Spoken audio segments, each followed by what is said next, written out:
Morning, everybody. This is Dan Sullivan speaking. I know we're starting at the top of the hour. There's still a few people joining, so I'm just going to wait maybe another minute or so, and then we'll get this started.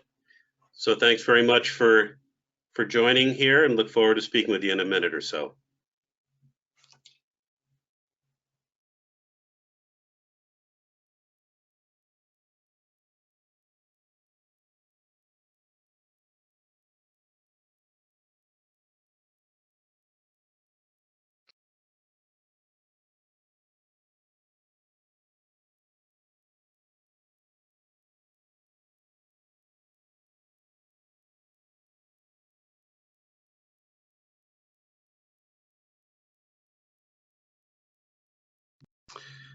Well, folks, again, thanks very much for joining the webinar this afternoon. We're going to be talking about how Condusiv's patented I/O reduction software increases application performance at least 30%, and we're going to share with you some real-life customer examples where they're getting 2x and even better application performance, which is really pretty exciting. So again, thanks for taking the time out to join us today. A couple of administrative things I'd like to cover. One is we love to have these very interactive. We generally get a lot of questions. There's no question that's a bad one. So if you would just type your question in the question box that you should see, we'll either answer them while we go through the webinar or make sure we cover them at the end. And also, for those of you that are attending the webinar today, afterwards you'll be receiving a free, not for resale NFR copy of our patented I/O reduction software V-locity for server. It's a $250 value that you'll be receiving today, so we're pretty excited to get that into your hands and have you see exactly what we're about to talk about. In addition, we've spared no expense today to bring you Condusiv's Senior Vice President of Technology Strategy, Gary Kwan, otherwise known as GQ. GQ, are you out there? I am, Dan, and yes, they do call me GQ, not because of my lifestyle, just because easy initials. And I'm a techie guy. I'm here for the, deep dive questions, but don't let Dan fool you. He's very technical and he can handle most of it. So glad to be here, Dan. So GQ, thanks, and thanks to have you supporting us. And folks, you'll see that GQ keeps me honest here during the discussion. So just one slide on who we are. You may know us from a previous life, but we used to be the Diskkeeper Corporation. We've been in business 38 years, the 12th oldest software company in the world, always focused on optimization of Windows I/O, but we rebranded ourselves back in 2012 because the world virtualized and you no longer defragged a SAN or an SSD. So GQ and his team totally respun the software. So where today we're 2 light filter drivers that sit up in the Windows OS, and we'll talk to you about what it is they do, but they both reduce I/O by reducing the number of write I/Os that are created, and also GQ developed a patented caching engine that caches performance robbing read I/Os that the engine itself learns. It's very smart and intelligent. It's actually OEM'd by the folks you see here, and actually 9 of the 10 top PC manufacturers OEM our patented caching engine.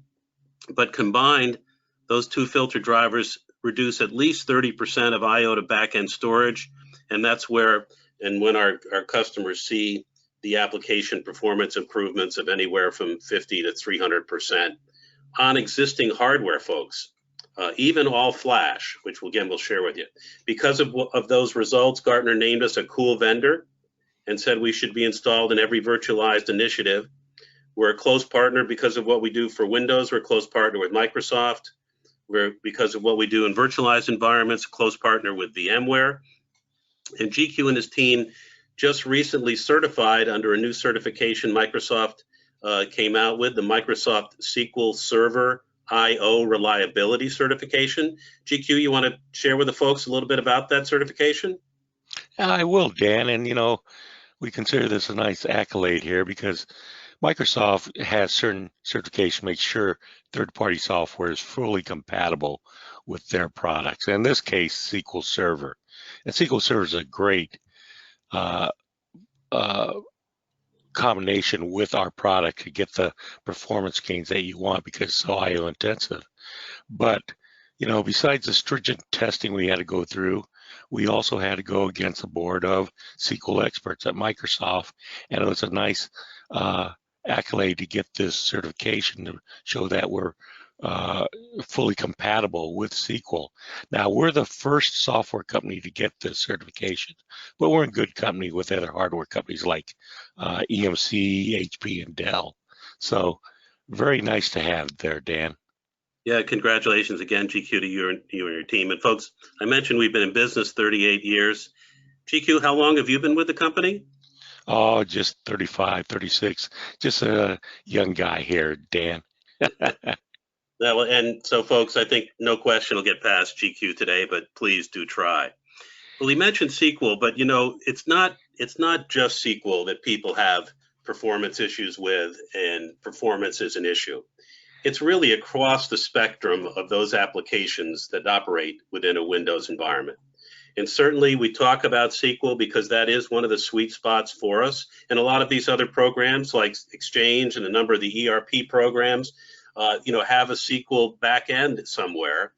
So again, that's where we tend to do a great job with our software. But these are just some examples of customers in these various different application areas that have benefited from using our patented I/O reduction technology. And I won't go through all of these. I think you've probably read almost all of them by now, but you can see it's across the spectrum of Windows applications, and we really kind of had to fit it all in one slide, keep it, and reduce it down. But across not only Exchange, but we have multiple ERP applications where customers are benefiting with. I was with one manufacturing customer yesterday where in just 1 week, I'm sorry, in 1 month, we've eliminated 3.2 billion IOs on 57 VMs from taking the trip down to storage and back again, resulting in multiple days of IO storage time saved. So we really crossed all the boundaries. It's Windows, and we'll talk about that, and NTFS that's the issue. And Windows is Windows, no matter where it sits. So that's where we work and do all of our I/O reduction. I do want to mention one though, the Goodwill Industries there at the bottom. The individual used to do backups and start them on Friday evenings, and before our software, it took 4 to 5 hours for him to complete. And obviously, he was having to hang out to make sure that the job was completed. Now it takes only 2 hours, and he's so excited because he has his Friday evenings back. I thought that was a great comment coming from that individual. So all across the board, we improve performance within Windows environments. We also do surveys every year, and we're one of the largest IT survey results. We tackled over 1,000 IT professionals and asked them what are some of their problems around performance. They've come back year after year. Again, number of them mentioning SQL. And this year, 28% said that they have problems, with performance in their SQL or SQL back-ended environments, like ERP, Exchange, and other areas. And that number has actually grown over time as opposed to having been reduced. And one would think it might reduce with all of the quote unquote fast storage solutions out there, but you're going to see that it's not necessarily solved by fast storage. So interesting results with that study. And also there's a little bit of a word map as to what are some of the key application areas that are mentioned in that survey that we took. And again, you can see, ERP, CRM, databases, SharePoint, Exchange, video, and then SQL too, as being one of the main key areas where our software can deliver significant benefits to your environments. So with that, this is representing and pictorializing what the most efficient I/O environment looks like. And while virtualization's been great for server efficiency, quite frankly, folks, it's been horrendous for I/O performance. Because what you're seeing here and what you'd like to see in your environment is large contiguous writes emanating out of these Windows VMs, hitting the hypervisor, moving down to storage, and back again. Most efficient I/O environment possible. However, as soon as you virtualize, these two inefficiencies enter into the picture: the Windows I/O tax and the I/O blender effect. And folks, while I would love to explain this to you, I'm going to turn it over to GQ to take you through what happens here in this Windows I/O tax and I/O blender effect. Oh, thanks, Dan. And as Dan indicated, what's happening here is you get all these small random IOs rather than nice sequential IO. And besides having to handle all these extra IOs, you're also not taking advantage of your storage. Whenever you buy storage, they give you two benchmarks. They give you random IO and sequential IO. And you'll notice the sequential IO always outperforms the random IO. So if the system is causing all these random IOs, you're not getting the best optimization of your storage there. And why? Let me just tell you why this is occurring. First of all, the Windows IO tax. This is coming from the virtual machines running Windows itself. And that is because of the Windows file system. When a file gets created or extended, the Windows file system doesn't know how big that creation or extension is going to be. So what it looks for, and this is on the logical side of the Windows system, it looks for the next allocation on that volume to put this creation or extension to be. And if that creation or extension isn't big enough, it has to find another allocation, and so forth and so forth. Well, each allocation is another IO or another fragment. So it's causing that IO tax. And that's just from one machine. And, just in this simple diagram, you have 4 machines. So you're getting all 4 machines causing those random IOs to occur. Then they're coming down to the hypervisor. And then rather than having to handle a nice sequential IO, you're getting all these random IOs coming from each of the VMs, and you get this blender effect there of trying to handle all these random IOs, and that causes overhead.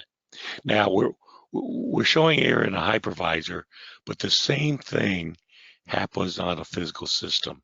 For instance, you have many physical machines, all going to different LUNs on the same SAN. So the same performance degradation happens both on virtual and physical machines. And later on, we're going to indicate how we solve this issue. But Dan, I'll pass it back to you. Well, thanks, GQ. And as GQ mentioned, we're showing 4 VMs here in this virtual environment, hosted environment, single host. You probably have more than 4, as many people do. 10, 15, some people have even more. So imagine what this picture would look like with 10 or more VMs in this environment. So with that, a lot of people, I'm sure too, are running VMware in their virtualized environment. And what I did here was I just took this little snapshot of the page in the vSphere Best Practices Guide for Improving Disk I/O Performance.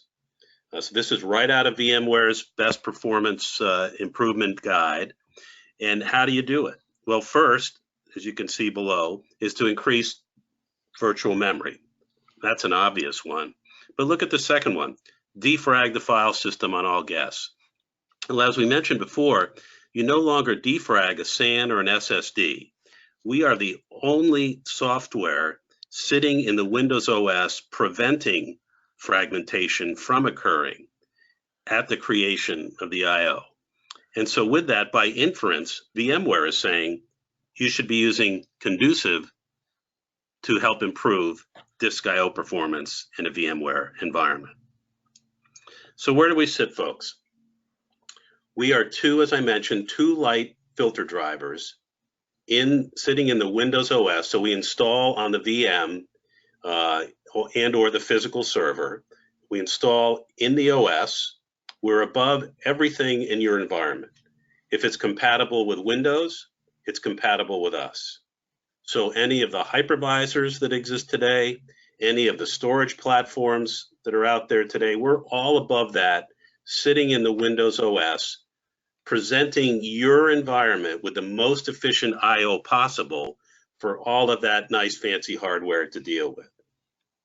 So that's where we are. GQ, any comments?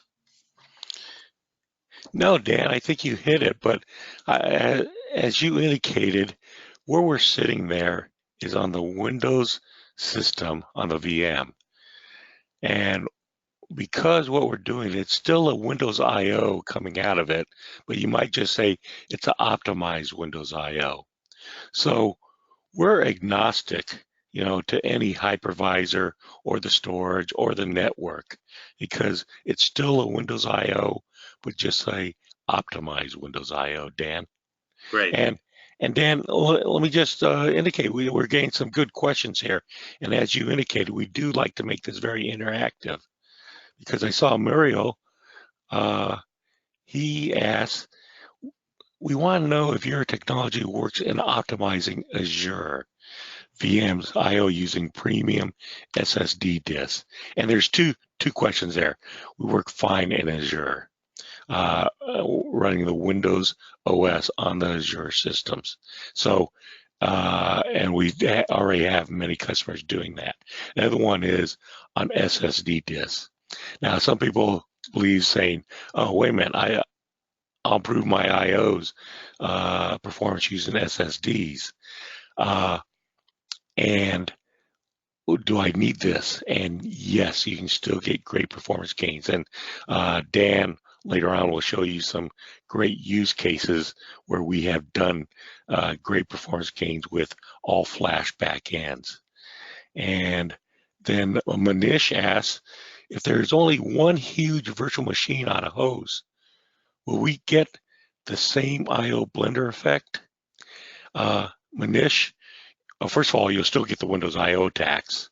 On the I/O blender effect, if you still have other machines, maybe not under that host, but still going to that same storage, you could still get that I/O blender effect. If not, then you are just suffering from maybe just a Windows I/O tax. Well, you'll still get great benefits if we can make those sequential I/Os. So I know there's more questions, Dan, but we'll get to them later, and we'll continue on here. Thanks. No, thanks, GQ. And I would also add to that, even if it's on that single VM, that also, given if there's a read intensivity to that application that you've got there, and it probably is, I'm thinking what it might be, our read caching using DRAM, which is 10 to 15 times faster than flash, can potentially really improve performance in that single VM environment. But the nice thing is you're going to get some software to try it with. And also just wanted to share too back on this, it even doesn't matter what the back-end storage is. Spinning media, all flash, hyper-converged. We have examples on Nimble, SimpliVity, Nutanix, etc. It all has to deal with this small, random, tiny, unnecessary I/O, whereas we help your environment look like this. So I just wanted to share with you on that. So what is it we do? As we talked about, velocity delivers large contiguous writes for more payload with every I/O operation. Our patented caching DRAM allows you to use idle and available DRAM that's just sitting there. And again, it's all automated. There's nothing for you to do. DRAM being 10 to 15 times faster than flash. And if there is available DRAM and it's a read-intensive environment, you'll get significant performance gains with our software. GQ and his team also developed a benefits dashboard that shows you what we're doing, because really we're set it and forget it software, folks. About a year ago, GQ and his team introduced a new version that does not require a reboot to install in the OS. It's amazing. You literally will have us up and running within 10 minutes, and the longest part of the 10 minutes is downloading the software. It is now so easy to do. So it's pretty exciting, and we've had hundreds and hundreds of customers upgrading and installing new without having to reboot. Pretty fantastic. So we talked about these two filter drivers, these patented filter drivers that GQ and his team developed. GQ, I'll have you talk a little bit about IntelliWrite and IntelliMemory. I will do that, Dan. And, the first one is this IntelliWrite. And we talked about how this Windows I/O tax, and this is, I know Sham asked, he might have missed that, but what exactly is a Windows I/O tax? And the Windows I/O tax is where the Windows is breaking up the IOs into small random IOs rather than doing a nice, efficient sequential IO. And as I indicated, the Windows IOs, the Windows file system, when a file creation gets created or extension, it doesn't know how big it's going to be. And that's the problem. It doesn't know where to find the best allocation. So what we're doing is we're actually mining the system in the background. So over time, we have a good guess on when a file gets created or extended, how big it's going to be. We feed that intelligence back to the Windows file system. So now when a creation or extension comes through, it can look for the best fit allocation. So it can write it all out in a nice sequential IO. And as I indicated, that's where you're going to get your performance gains on the writes here. And I have a little analogy here. If you're going to carry a gallon of water from one place to another, do you do it with 100 small Dixie cups, or you do it all at one time with one big gallon bucket and transfer it? And that's what we're doing here. And as you can see, and this is a very simple case, right? Rather than 100 small IOs to write out a file, you do it all in one nice sequential IO. Yep, and GQ, we're really like a personal trainer to Windows, right? We're not doing the work, but we're smart enough to tell it, oh, wait a second, don't break up that write into small fragments. Keep it large and contiguous. That's right, Dan. And then our next technology, the first one was increasing the performance of writes. And the next one is, what about the reads? And that's where our IntelliMemory caching comes in.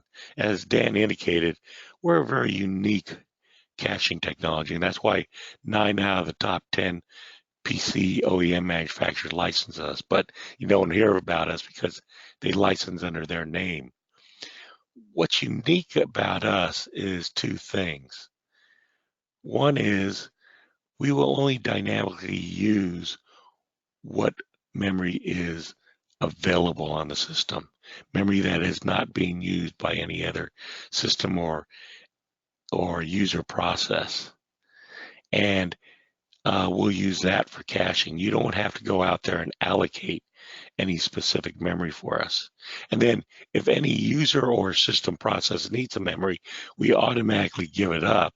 So there's never any memory contention issue. The other uniqueness about us is that how we determine what to put and keep in cache for the best performance.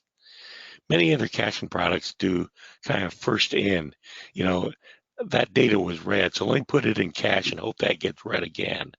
Well, we're doing something a little bit smarter, and we notice what data is getting hit the most.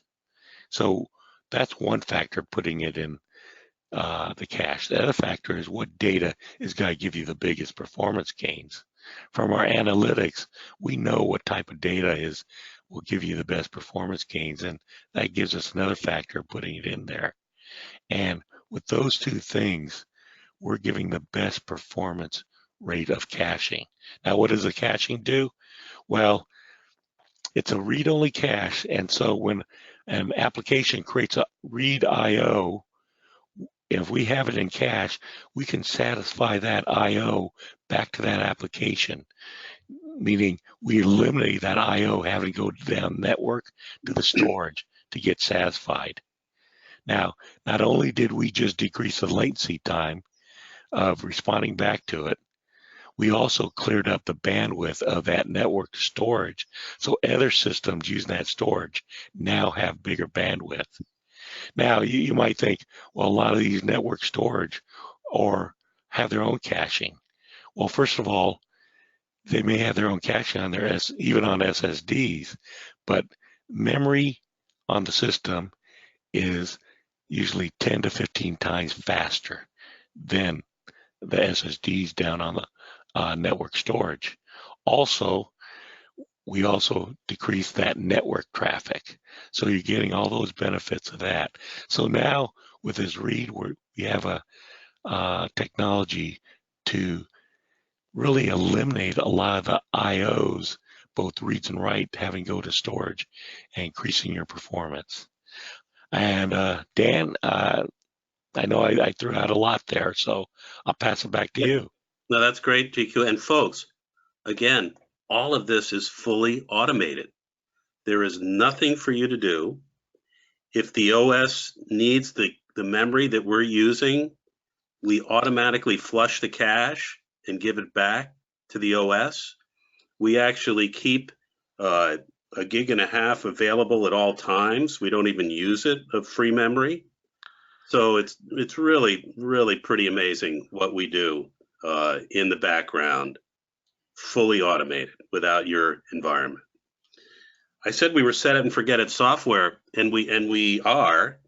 And so in the past, people said, hey, things are going faster here. What is it you guys are doing?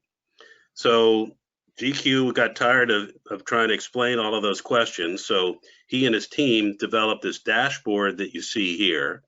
And GQ, since you're the father of this, I'll let you take the people through it. Thanks, Dan. A lot of people were trying to determine what is this product doing to us for me, and we decided to actually show first of all, how many IOs are getting eliminated from your system. Now, when I say eliminated from having to go down to the storage to get satisfied. Read IOs will get cached. Write IOs, doing it rather than 100 IOs for one write. Now it's a single IO. And so, like in this case, we've eliminated close to 10 million IOs in the last 3 weeks. But what does that mean back to you as a user? Well, since we know the latency time of the IOs, we can calculate the actual IO time saved. In this case, 20 hours of IO time saved. So it's a nice validation of what this product is doing for you as a user. Thanks, Dan. Thank you, GQ. I mentioned earlier, folks, that the kind of example of the manufacturing company that was testing us on 53 VMs, again, in a month's time, they eliminated something like 3.4 billion IOs and saved days, tens of days of storage IO time. It's just staggering. So look forward to seeing what you all get. I wanted to share this example. This is taken from the University of Illinois. They were a Diskkeeper customer. They virtualized, and they said, "Gee, we'll give this V-locity product a shot in our environment." This is not the massive data center at the university. It's a facilities and services group that manages all the work orders at the university. They have their own power plant. They build all the furniture for the 50,000 students at the University of Illinois. This application manages all those work orders and also manages all the card swipes of the kids in the dormitory, food halls, etc. This is the result, top and bottom, of a before and after 72-hour benchmark test of this Oracle database running on Windows. And by the way, this facilities and services group had just upgraded their entire environment, Dell 730 servers, 768 gigabytes of RAM, and an all brand new flash compellant backend. So they were really rocking in this environment. Well, as you can see on the top, this application in the first 24 hours generated 13.9 million IOs to disk and took 4 hours to run. They were pretty excited because it was certainly more than half the time that they did before with their older infrastructure. But look at what happened 72 hours later when Velocity was installed and optimizing their environment. Again, nothing for anybody to do. Velocity's doing all of the work. 13.9 million IOs to disk to 2.7 million. Runtime on this brand new environment, 4 hours to an hour and 15 minutes. And we processed another half a terabyte of data in the hour and 15 minutes. They were just astounded. They couldn't believe it. And here's the secret sauce. We talked about that patented DRAM caching engine that GQ and his team developed. Almost 16 million IOs were delivered out of cache. They never took the trip to that flash storage and back again.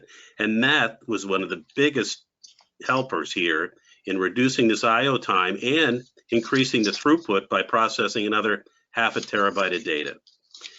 And besides performance improvements, because I had said to Greg Landis, who was the director of IT there, gee, this is great, Greg, you can sweat these new assets longer. And he looked at me and kind of tilted his head like a dog. And he said, well, yeah, Dan, I guess I can. But what you've allowed me to do is I've just spent all my budget on this new hardware, or I didn't have the budget anymore, but you've given me all of this headroom. I can now add more applications to this existing environment without having the need to add more hardware because of what you've done here. And that to me is the biggest benefit overall.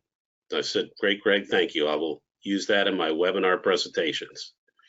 So that's the University of Illinois. Folks, I'm not going to go through all of these, but we have many, many, many examples, customer examples, case studies, etc., on our website.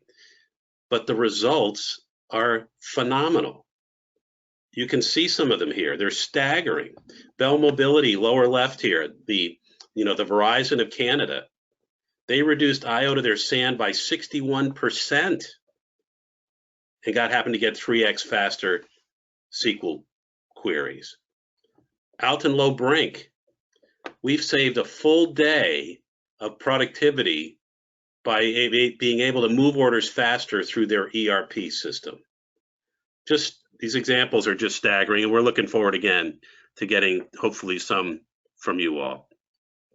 More examples here. I spoke about the University of Illinois. Incredible results on each of these customer examples. Admiral Metals, we doubled performance and all of their latency disappeared just by installing software and letting it run. Nothing that they did except install our software. IBIS, doubled performance of their CRM and ERP environments. Doubled just by adding our software. So again, pretty amazing what we've done. So how do we guarantee faster VM performance? Add more DRAM if possible. And if there's SQL involved, make sure SQL's max memory is capped. SQL will take all the memory you can give it. And so if you haven't capped max memory, you really want to look at that, and you want to do that, especially if you're using our software. So you leave us some available DRAM for that very powerful patented caching engine to do its work. And then go look at the dashboards, which we do with all of our customers and prospects that are testing us. And you'll be able to see even memory utilization on another dashboard that's with the software, and you can tweak it to help improve performance. So pretty impressive what it is we do. GQ, any other comments here? No, I think you covered it all, Dan. And important part is with the SQL on SQL servers, SQL is not very intelligent on how it uses memory. It will just try to load all its databases into memory. even though a lot of those databases aren't getting access. So capping that and leaving us a little to use can really increase performance. I know we had an outside lab do some work here, and by doing that, we saw about 60, 65% increase in transaction rates by letting us use some of that memory more efficiently. So that's it, Dan. Pretty amazing. You're right, GQ. So what are next steps, folks? Again, you're going to be receiving after this webinar an NFR copy, not for resale copy, of our V-locity for server software. Install it. You know, the caching engine is going to learn the applications that you put us on, or application. So give it some time to do that, and then you can pull up the dashboard after a few days and see what's happening. I'd also suggest, if you have some before measurements of some certain queries or other timings that you may have in any of those different ERP applications, CRM applications, etc., you know, do that before you install us, so that you can then measure us again against those pre-installation benchmarks to see how best we're performing.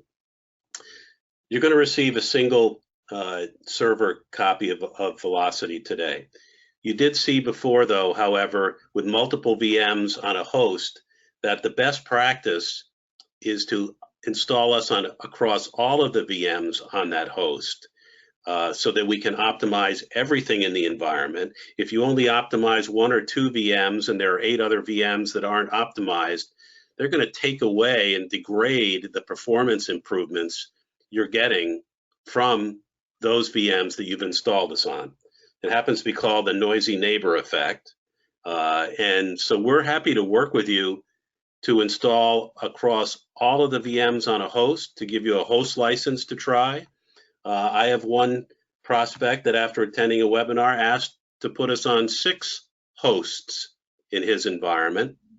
And so we gave him 6 host licenses to try, so that we can optimize across all of the VMs and all of the hosts. We install on the VMs, not on the host.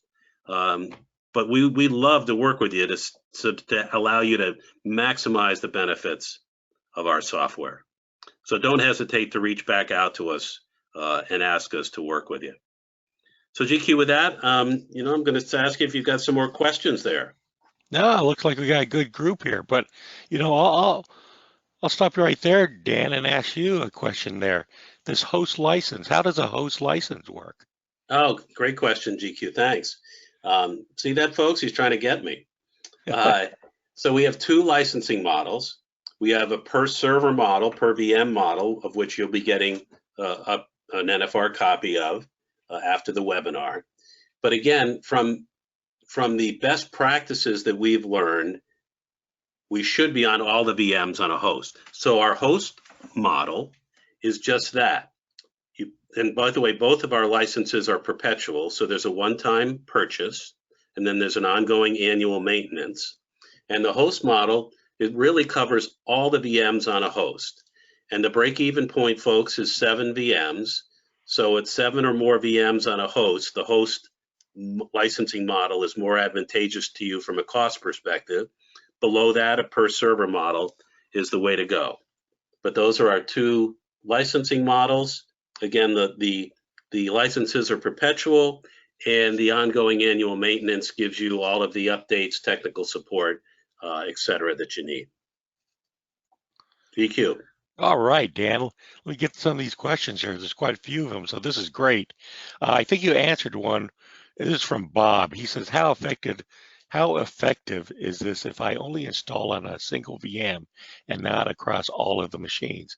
And Bob, as we indicated, it's not required to install on all the machines. You can just put on the one machine and you can get great benefits of it. The only problem with that is you still have the bandwidth going to that storage, you know, hurt by other machines. So you still have that little performance degradation. If we can clean it up from all the machines, you clean that bandwidth going to that storage, and you get even better performance gains here. And then we have from Jason. Jason asked, does this work on Linux servers? Jason, no, it does not. Right now, it's based just on the Windows servers, but as we get more and more requests about Linux servers, we are looking into that. But do remember, as I indicated before, by decreasing the band or really increasing the bandwidth to the storage, which usually the Linux servers are always also accessing, you just increase the bandwidth for those Linux servers too. So they're going to benefit from that. Morali says, I think you kind of answered this one too already, Dan, because he asked, they're using a simple RAID configuration on Azure SSD disk. How is the performance improvement in such a configuration? And just be honest with you, Morali, it's going to differ on each per system depending upon the IO activity and what type of IOs. But if it's very IO intensive, you should see the performance gains. And Dan indicated some of the use cases that occurred here. Well, GQ, if I could also jump in there, I mean, didn't your certification there for the Microsoft SQL Server reliability certification, that was done in Azure, right? It was. It was done on Azure, and it was done, and we have done testing with Azure on SSDs. And, we've seen performance gains, as you indicate, anywhere from 30%, and we've gone up to sometimes 300% gains. And one of the other nice things too, GQ, is that, and I thank you for saying, again, folks, everybody's application is different, right? So that's why we want you to try the software. Talk is cheap, and we can show you all these examples. What's important is what happens in your environment. But also what we have folks seeing in cloud environments, be it Azure, AWS, Google, et cetera, is that potentially, you may be able to get the same performance that you're getting from a more expensive tier of cloud storage at a lower tier, less expensive tier by using our software and actually saving money going forward. So love to have you try it. Thanks, Dan. I got a lot of questions here, so I'll try to go through them a little quicker here. I know I appreciate everyone sticking with us here. John says, does Diskkeeper 18 give the same speed improvements? John, yes, Diskkeeper 18 and Velocity 7, the latest iterations of both products, both of them contain the same performance technologies. Then Anthony asks, will this help on a bare metal SQL Server? And yes, as I indicated before, you get the same issues on physical machines too. So you'll get the same gains there. Then Martin says, if I have a SQL Server with 128 gigabytes of RAM, how much should I reserve for the Velocity DRAM cache? I think we do have a best practices there, and at a minimum we would love to have at least 4 gigabytes. But with that much memory, I'm looking at 16 gigabytes. Now it's going to determine again at the top of your I/O patterns and things, but 16 gigabytes out of the 128 you should see some good performance gains. We will use more if more is available, though. Sham, there's a couple questions here too. Both Sham and Dominic, they're asking about how does this differ from SQL that has its own data cache? Well, first of all, as I indicated, SQL is it's not too smart on how it uses the memory. It just tries to load up all its databases as much as it can into the available memory there. Even though some of those databases or parts of those databases aren't even getting accessed. we're getting a little bit smarter here in determining what data, and most of the time, your databases are much larger than the amount of memory you have, so it never can fit everything. We're much smarter in that we determine what is the best data or blocks of data to put in there to get the best performance gains.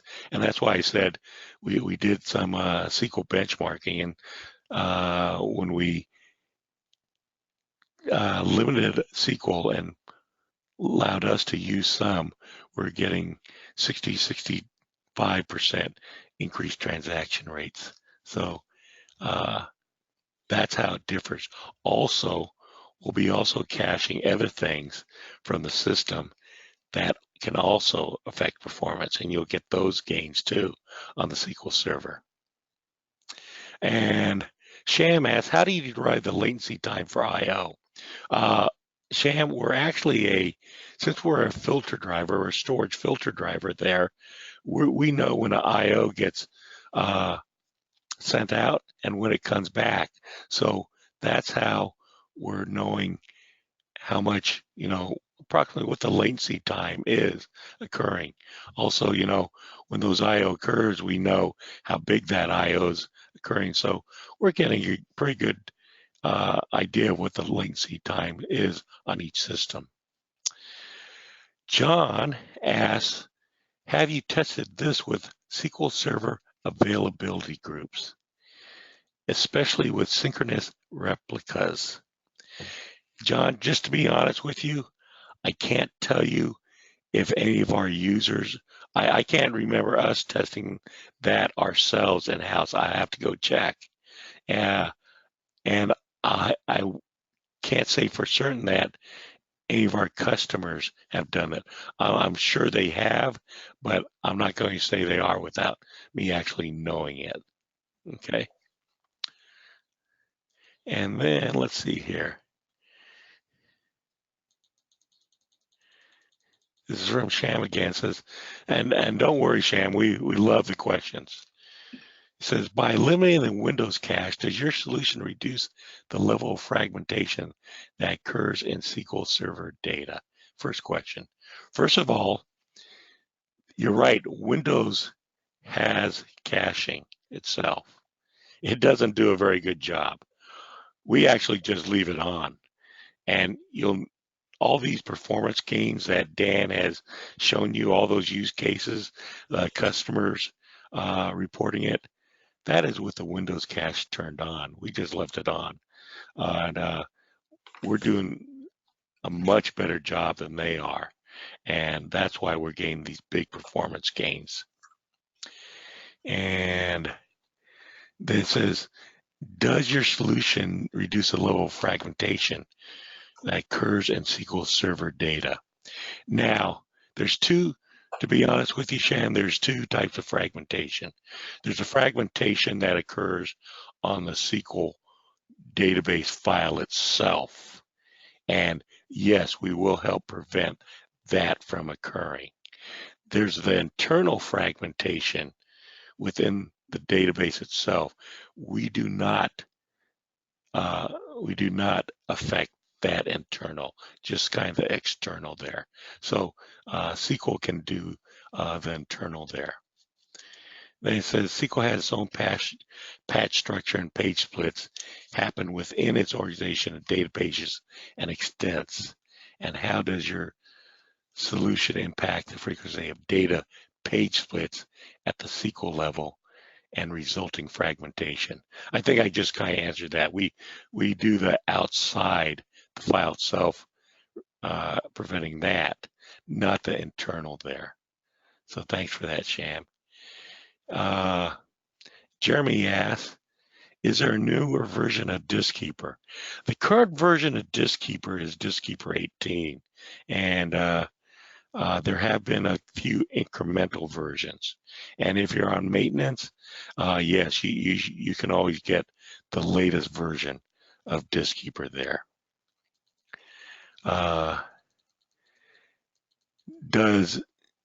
Jeremy also asked, does DiskKeeper need to be uninstalled before installing this. And I'm assuming installing the latest version of DiskKeeper, you're asking, Jeremy. And one of the big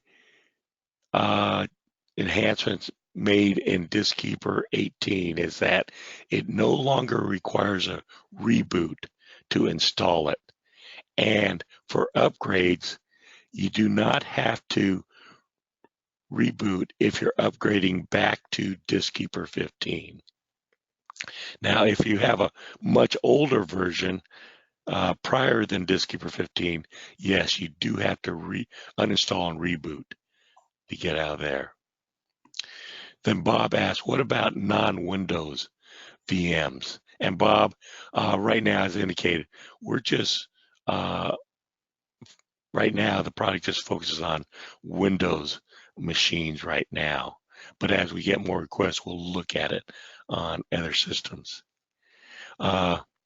Jim asks, and I think you answered this, in multi-host VMware cluster, do you have to license each host or just, let me just get this, or just the ones that run the DB VM? Well, I think, Dan indicated we do have a host license, and if you have that, you can cover all the machines, or you could just get a license that just does a single VM too. But you'll just potentially run into that noisy neighbor issue. Exactly. John asked, does this software is installed on the VMware EXXi host in the host model? No, John, and sorry for that misunderstanding. In every case, it gets installed on the client systems running Windows. We just had a host license, and when we said that, it's just a license to allow you to run on all the machines on that host. So good question there. I do have a question about the caching. How safe is it? What if the system goes down? The caching is just a read-only cache, and that means the data that is in our cache is already on your storage. So the system goes down, your data is already on your storage. It's safe. All we have it is in our cache is if a read for that data comes in, we can satisfy it right there without having to go down the network to the storage to get it. And Jerry asking, how effective is this product on a physical SQL server? And good question, because we've been talking about here on a virtual environment, but the physical systems have those same IOs issues, and we work fine, and we get the same performance on a physical SQL server. But any physical systems, as I said, SQL Server is a sweet spot for us because it's so IO intensive. But but it's really anything that is IO intensive. That means Exchange, CRM, ERP, SharePoint, all those that are IO intensive, you'll get the benefits from. Okay. We're just a few more here. How will this work on Azure environment? This is from Karen. How will this work on Azure environments as we do not control or have knowledge on other VMs on the host? And Karen, you're absolutely right. When you're on the Azure environment, you don't know unless, you sign up to be the only, you have your own host, dedicated host for your systems. You don't know. So you will, as I said, when you just put on your own VMs, you'll still get the benefits and you'll still see a huge gain. You won't get the full benefits because you don't know what other VMs are going down to that same storage. So good question there. Jim asked, does this software support Windows Server 216 now? Yes, it does. And it's on our website to indicate that support. Sama Sekar asks, how does a license work, Dan? Is it one-time buy, yearly renewal, or do you, and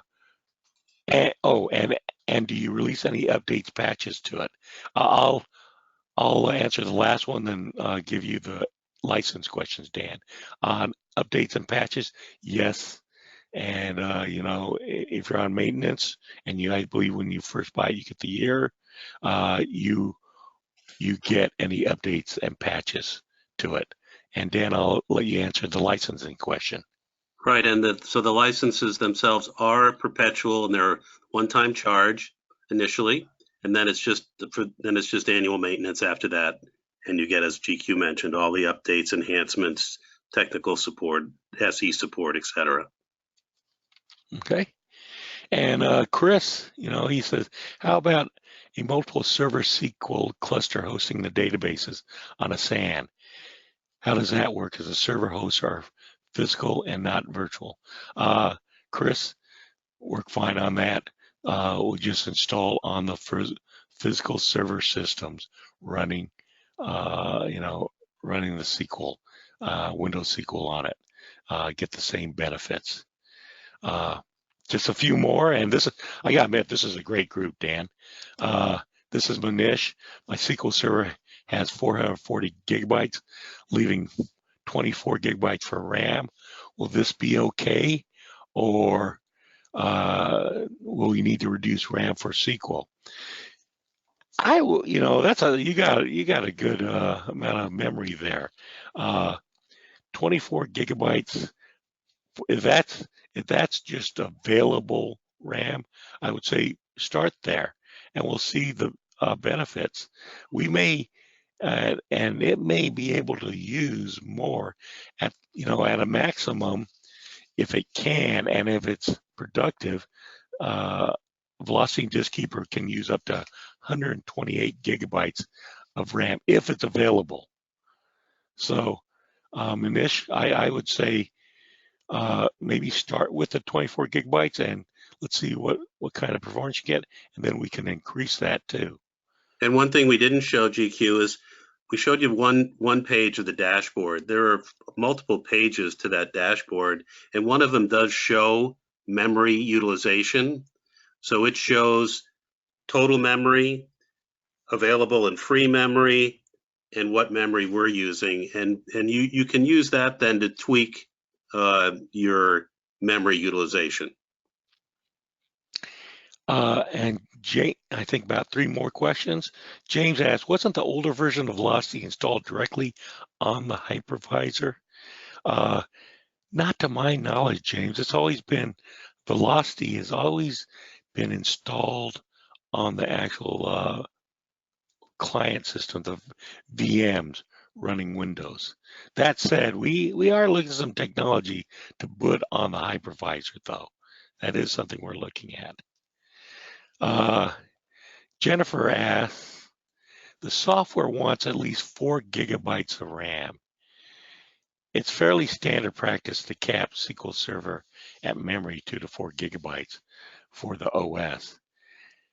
Does that mean a SQL Server box that previously left 4 gigabytes free should leave a total of 8 gigabytes free, Condusiv plus Windows? Good question there, Jennifer. And yes, it can vary. If you have that, you're right. The system is going to use probably anywhere from 2 to 4 gigabytes itself, the Windows system. Therefore, let's say it uses 4 gigabytes. That leaves us the other 4 to use. And to tell you what we actually do, we always leave at least 1.5 gigs free on the system at a minimum. So let's say there's 4 gigabytes free. Out of that, we'll only use 2.5 because we only use 1.5 gig. And of course, if any other user system comes in and uses it, we give it up. So, and it's going to vary between each system and the I/O activity on it. But we've seen, I have to admit, and this isn't the best practice, but we've seen some 4 gigabytes that where the system was only using a couple, we only got to use a half a gigabyte, gave some performance gains, but then they added some more memory to that. 8 gigabytes total. Now this wasn't a SQL Server at that, the one I'm thinking of, to give us a little more memory and gave it some more performance gains. But and SE can work with you on that too. Okay, almost, Dan. James asks, I think you answered that. How does the licensing work with VMware Motion, where VMs can be moved to another host? Is it just an honor system? And yes, we'll work with you on that, James. Where if you just it is an honor system. Yeah, it is there. So we'll work with you. We trust you. What is the difference between Disk Keeper and SSD Keeper for the OS? And this is from James. And both of them have this similar technology there, where SSD Keeper was originally it was designed mainly for SSDs, but Disk Keeper has the same technology in there. It will detect the type of storage that it's trying to enhance or optimize, and depending on that, it will use different algorithms or engines on getting the performance gains on it. So it automatically tests whether it's HSD or SSD and do that. Let's see. I think last one from Chris. Obviously not best practice, but a single physical server running important software, also hosting a smaller software on a VM, always running. Run your app on both VM and physical, or just the VM? You know what? I'm trying to think best practice here. You can run both of them on both the VM and physical here, because you probably want to get the performance gains on both systems here. But it's not required. But we have had that occur where you do want to run it on both of them there. And that's it. A lot of good questions there, Dan. Great group. Great questions. Thanks, everybody. Again, thank you for the questions. Thank you for your time here today. Again, look forward in your email to getting the NFR copy of V-locity for server. We're also happy to work with you to get it on across your hosts, the VMs on a particular host or multiple hosts, so you get the best bang benefit from the patented I/O reduction software. So thank you again. Thank you, GQ, and I hope you got a little bit of a voice left. There were a lot of great questions. And folks, we look forward to working with you. Thanks, Dan. And I'm the tech guy. I'm not the sales guy. So I just enjoy getting these guys to just install it and gain the performance gains. That's what I get a joy out of. So thank you for having me here, Dan. You're welcome, GQ. And believe it or not, we get the same joy as you do, because it's great to see these people getting the benefits that they see. Thanks, everybody. Look forward to working with you. Have a great afternoon, great rest of the day. Take care.